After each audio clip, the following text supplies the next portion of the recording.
মোৰ আচৰিত লাগে যে অখিল গগৈ আৰু হিমন্ত বিশ্বৰ কথাবিলাক মিলি যায়। আজি হিমন্ত বিশ্বই যিটো কয় কালিলৈ অখিল গগৈ সেইটো ষ্টেটমেণ্ট দিয়ে। কেনেকৈ হয়?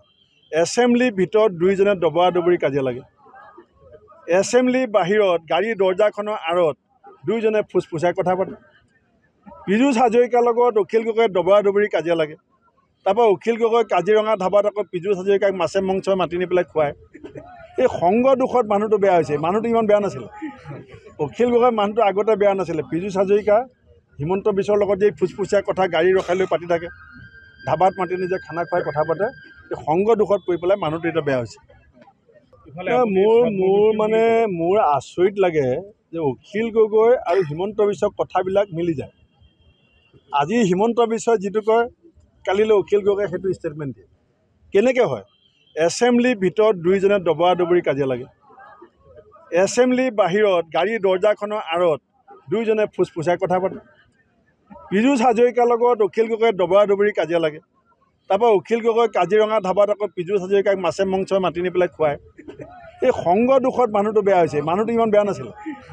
অখিল গগৈ মানুহটো আগতে বেয়া নাছিলে। পীযুষ হাজৰিকা হিমন্ত বিশ্বৰ লগত যে ফুচফুচীয়া কথা গাড়ী ৰখাই লৈ পাতি থাকে, ধাবাত মাতি নিজে খানা খুৱাই কথা পাতে, এই সংগ দুখত পৰি পেলাই মানুহটো এতিয়া বেয়া হৈছে।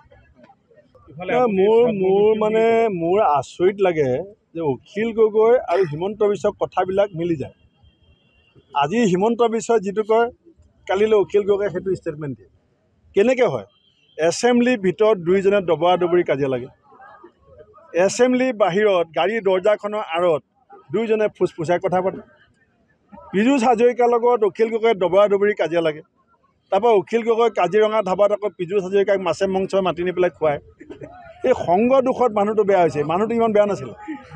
অখিল গগৈ মানুহটো আগতে বেয়া নাছিলে। পীযুষ হাজৰিকা হিমন্ত বিশ্বৰ লগত যে ফুচফুচীয়া কথা গাড়ী ৰখাই লৈ পাতি থাকে, ধাবাত মাতি নিজে খানা খুৱাই কথা পাতে, এই সংগ দুখত পৰি পেলাই মানুহটো এতিয়া বেয়া হৈছে। মোৰ আচৰিত লাগে যে অখিল গগৈ আৰু হিমন্ত বিশ্বৰ কথাবিলাক মিলি যায়।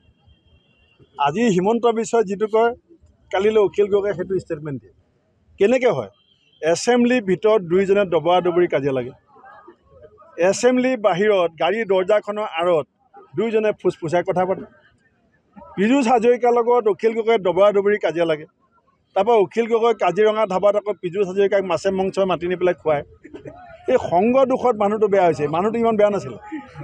অখিল গগৈ মানুহটো আগতে বেয়া নাছিলে। পীযুষ হাজৰিকা হিমন্ত বিশ্বৰ লগত যে ফুচফুচীয়া কথা গাড়ী ৰখাই লৈ পাতি থাকে, ধাবাত মাতি নিজে খানা খুৱাই কথা পাতে, এই সংগ দুখত পৰি পেলাই মানুহটো এতিয়া বেয়া হৈছে।